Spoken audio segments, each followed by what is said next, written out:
Well, good morning. Good, beautiful Wednesday morning. This is the day that the Lord has made, and we will rejoice and we will be glad in it.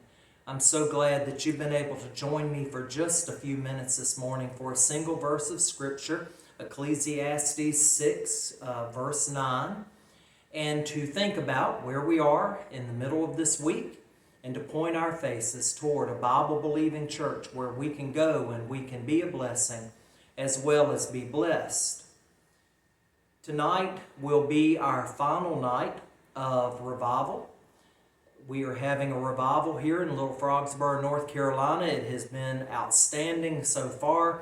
Great messages, great singing, and we have been excited to see a full church each and every night, and we're looking forward to seeing a full one again tonight.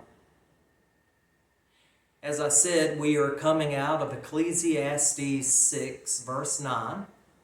Let's read it. It says, "Better is the sight of the eyes than the wandering of desire. This also is vanity and grasping for the wind." Now, when we look at this verse, it could have many, many different meanings. But in particular, God is talking about the way that human beings tend to collect stuff. They tend to make themselves slaves to stuff. I was watching a pastor the other day, and he was talking about that if Jesus came back right now and said, "Come follow me," that there are many who would say, "Well, I have a mortgage, I have 2 or 3 car payments, I have a boat payment, I have a camper payment, I have all these payments, all this debt, and if you can give me just about 25 or 30 years, I can come and follow you." His point was that we need to be ready to follow Jesus and what Jesus is asking us to do at a moment's notice. No matter what, at a moment's notice. Solomon says, "Better is the sight of the eyes than the wandering of desires." Now, this could be taken both in relationships between man and wife. It can also be taken as wandering desires of stuff, of things, coveting what our neighbors have, keeping up with the Joneses, if you will, chasing after what our neighbors possess. God is saying it's better to be satisfied with what you have in your hand. God is not against us having nice things, having a nice house, having a car, having 2 cars. He's not against these things.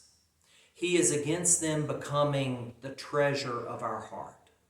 He's against them becoming something that impedes our relationship with Him. He's against us having so many things that we feel stressed all the time and that we feel like we are a slave to make the payments and to get the next thing. See, our soul is searching for contentment, but our soul will never find contentment in things. The next thing will not satisfy our souls. It will give us a temporary satisfaction. Perhaps we will be happy for a day or two. I think most studies show that people tend to regret purchases that were unnecessary somewhere around 21 days after they have made them. But the point here is that God is telling us to be contented. Be contented with what we have. Be contented with where we are. Be contented with pursuing a relationship with Him. Sunday we talked about Genesis 3, 9 and 10. And God asked Adam a question. He said, "Where are you?" And when you look at that question in the Hebrew, it has a dual meaning, and it's a very heartbreaking meaning. It is a relational question. It's not a geographic location question. God is asking, "Where are you?" But He's also asking, "How are you?" And God asked that of us. He asked, "How are you? How are you doing?"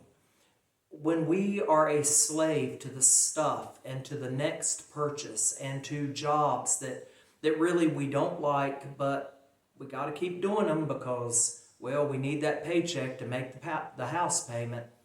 When we become a slave like that, we are a slave indeed. God is saying, be contented. Be contented with what you have and where you are. Be contented in the relationship with me. I want you to be encouraged today.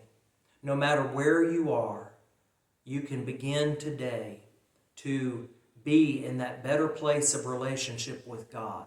And a big part of that is ending the relationship and the love of the world. End the love of the world and place your eyes squarely on Jesus. I love you. I know you love me. I pray for you. I pray for this nation. I pray for this world. I know that you are praying for me, and I so appreciate it.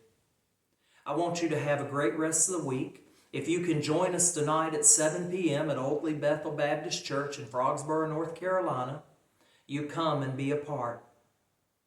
I hope you have a great rest of the day, a great rest of the week, and I hope that Sunday we'll find you in a Bible-believing church where you can go and you can be a blessing as well as be blessed.